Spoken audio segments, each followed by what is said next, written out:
Coming up next on the Jeff Crilley Show, you'll meet the co-founder and publisher of this magazine. It's called Latino Leaders, and it's the #1 publication in its industry.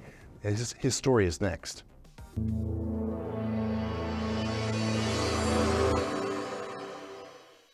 Many are predicting that the worst is yet to come, which is unfortunate, said one person here. Until now, they've enjoyed the reputation of being the nation's icebox. Watched a burglar in his home this morning by webcam. As a journalist of over 25 years, stories are what make my world turn. Reporting live from the Dallas newsroom tonight, Jeff Crilley, Fox 4 News. But in 2008, I took the jump from my familiar life and started a PR firm from my home. We're talking about anyone with a camcorder like the one I'm using becomes a television network. We started slowly growing the company, and we now have over 100 clients, and we've branched into the world of live digital broadcasting. I now own 8 different TV studios and have a huge team, and the stories that I now get to share are sometimes the most important of my life. Life has a funny way of coming around full circle. This is the Jeff Crilley Show. Well, it's the fastest growing demographic in America, and unfortunately many of those success stories are not being told. Someone who's on a mission to change that is my next guest. Jorge Ferraez is in the studio. He's the publisher of Latino Leaders. Thanks for coming on the show. Thank you, Jeff, for having me. This is great. Well, you have an exciting journey, and we're going to learn about that more in a second, but let's impress on people how large this demographic is and why the mainstream media isn't paying more attention to it. Well, it's now more than 30% of the U.S. population, and it's projected to become even larger, 25% of the entire U.S. population in 20 years or so, which is impressive. Many studies have revealed that it's going to be the driving force for the U.S. economy in the next years. There is over 5 million Hispanic-owned businesses right now in America. And the purchasing power and the consumption power keeps growing and growing. And what it is also interesting is that it is not as simple as understand as it may look, right? Because it's very well layered, it's very complex. You have the different generations. We need to take account that this is a group that was immigration and then first, second, third, and many more generations. But you also have the different origins and the different Latin American, Caribbean countries. So it is a very interesting community and market to tap in. And that's why we are so fascinated in Latino Leaders to talk about them. Sure, and you were in the market before the market was cool. You got into it in the early 90s, and he has a fascinating backstory. There was a great video produced a couple years ago. Let's go ahead and roll a clip from that.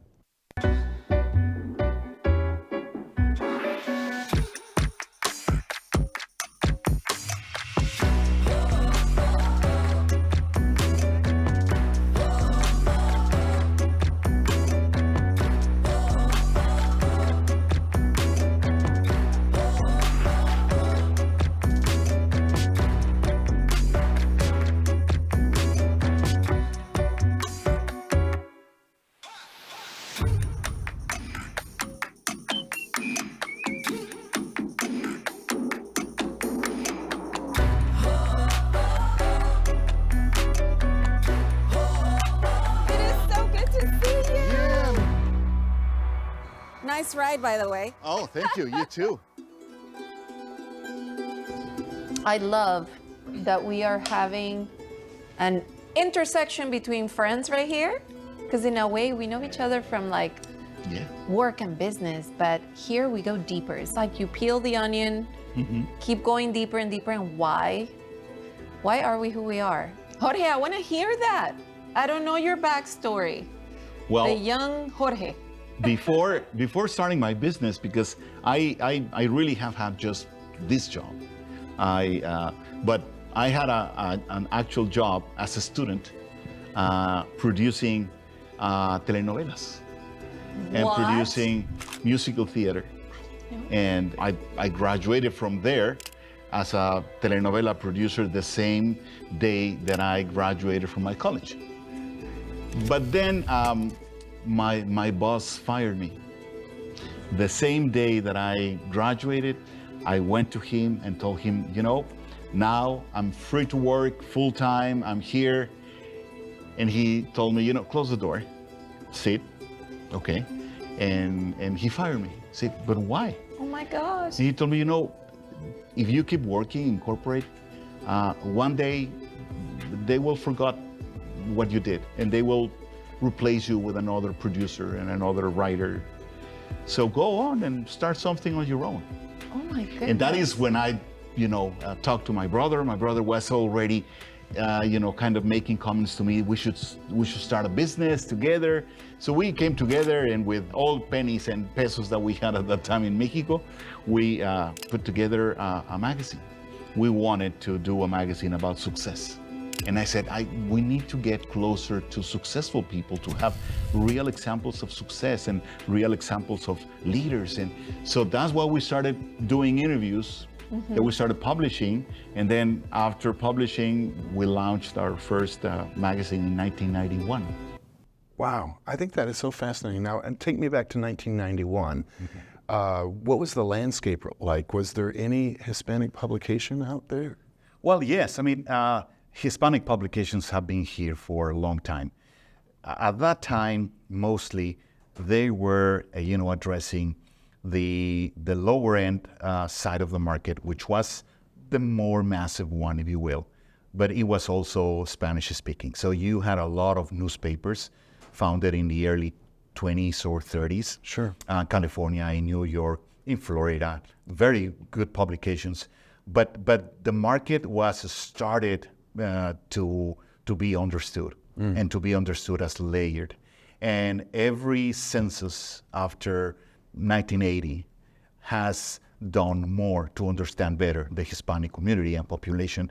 So the media has evolved to be more, let's say, specific and more special to whatever needs of those segments are. Sure. Was it tough in the early days to get advertisers to fund the magazine? It is tough, but at that time, it was 1991 was the first stage of the 1990 census. And the 1990 census gave a lot of, information about the future of Latinos, the future of the population. So agencies were willing to invest and purchase ads. But as the decade goes, the interest fades down. And 2000 came, and again, interest because of the census, and then fades away. And then we're leaving the 2010, and then again, and then we're leaving the 2020. Wow. So, but every time it fades down, Jeff, it is an interesting process, because I want to believe that the community and the economy are more interested in a long term rather than just throwing dollars to some community media. They have understood that they need to be permanent, to be more continued. I want to talk about the quality of the publication. I mean, it's beautiful. It's the paper stock, the images. You go to great lengths to make sure that the publication, the print publication, is rich, don't you? Talk about that. Yeah, well, the idea and the mission behind our publications, both this one and the one in Mexico, is that we want to get the secret formula from leaders on their success.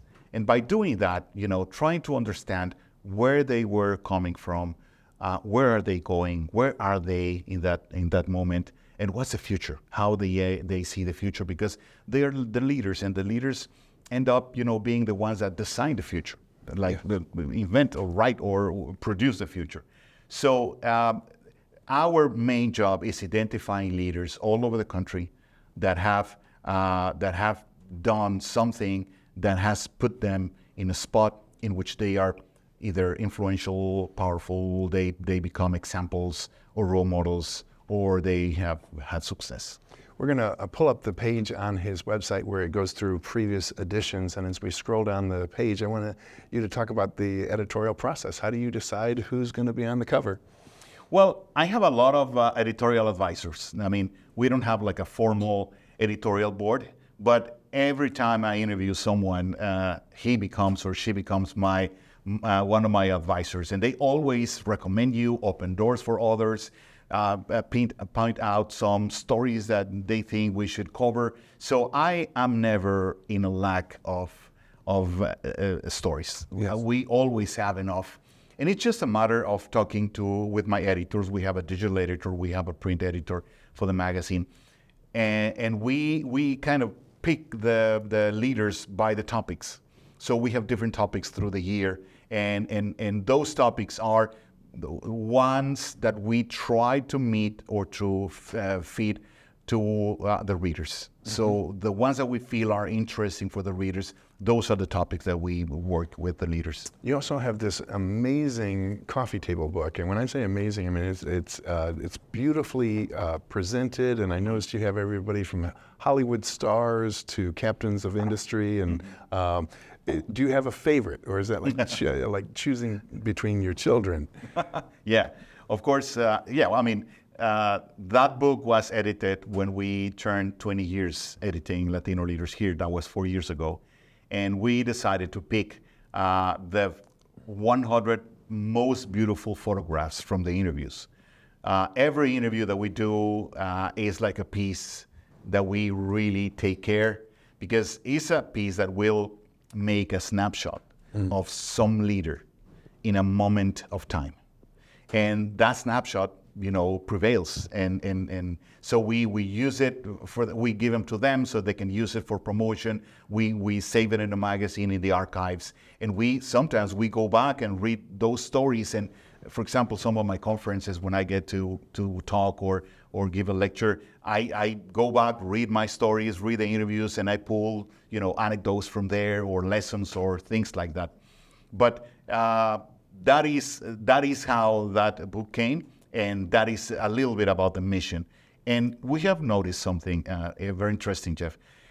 When you interview the leaders, you discover that you think that these people are in communication with each other or are in contact. And sometimes that is not the case, especially in a country like the US, in which everything's so spread out.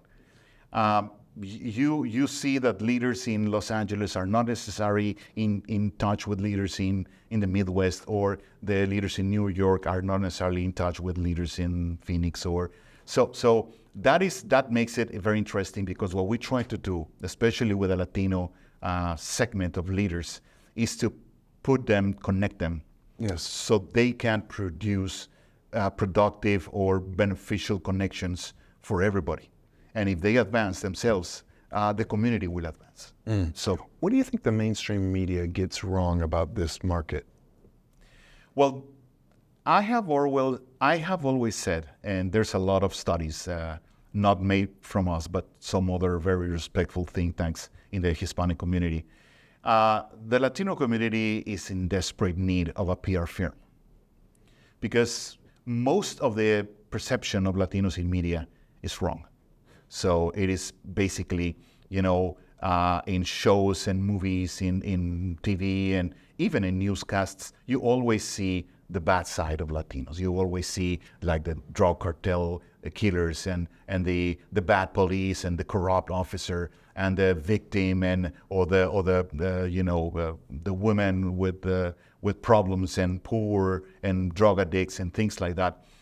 But we do not see, still, Latinos in roles that are like the hero or like the second lead or something like that. So this has, a lot of root and story.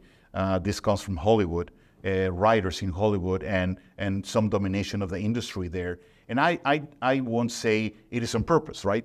But it is something that needs to change. So once the perception of Latinos starts changing, then I think we will get the media coverage, the earned media coverage, more faster, easier, and more, let's say, equivalent of what the reality is. Absolutely. Well, I think you should have advertisers and sponsors lining up at your door, because this is an extremely well-produced product, and the market is one that has been overlooked by so many major advertisers. So if somebody's watching this right now and saying, wow, I need to get a hold of Jorge and talk about working together.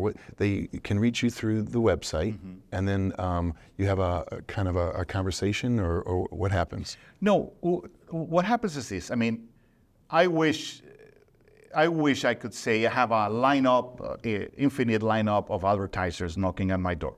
That is not the case. We still need to go out and find these companies or corporations. 85% of my advertisers are corporate America. Maybe the rest is divided by other, private companies, and some, organizations that need to say or send some messages into the segment that we cover. But corporate America is driven by, economic and financial straits and trends. So it will be that 1 year is very important to invest in DE&I, so they will put a lot of dollars and everybody wants to advertise with you. Some other year they think that they need to wait because of the election, or they need to wait because DE&I is not important, is not as important anymore as it used to be, so they hold on a little bit. But yes, all in all, we have seen through the time that the genuine interest of companies trying to reach this market, and when I say this market, it's not the entire Latino market or the Hispanic market. It is the segment of the market that is composed by the leaders that are making the decisions and have the majority of the purchasing power. But it's a very tip of the pyramid. The other side, which is the other side down, which is the base of the pyramid, if you will, where the millions and millions of Hispanic and Latino consumers are still, being reached by, TV channels, but mostly by digital advertising. Yes. Let's remember that the highest number, or the community with the highest number of digital devices is the Latino community. You may see a Latino worker or someone, doesn't matter the economic level, even very low, they might not have a TV, they might not have cable, but they will have a phone. So if you want to reach them, that's the new channel. Well, you inspire me because I can see your passion for this, and you've been doing this for a long time. So congratulations on your success, and much more continued success in the future, I'm sure. We're going to end with the website, which is LatinoLeadersMagazine.com, or Latino Leaders gets you there too. The great Jorge Ferraez. Thanks for coming on the show. Thank you, Jeff. It was my pleasure. You bet. That's it for now. We'll see you next time.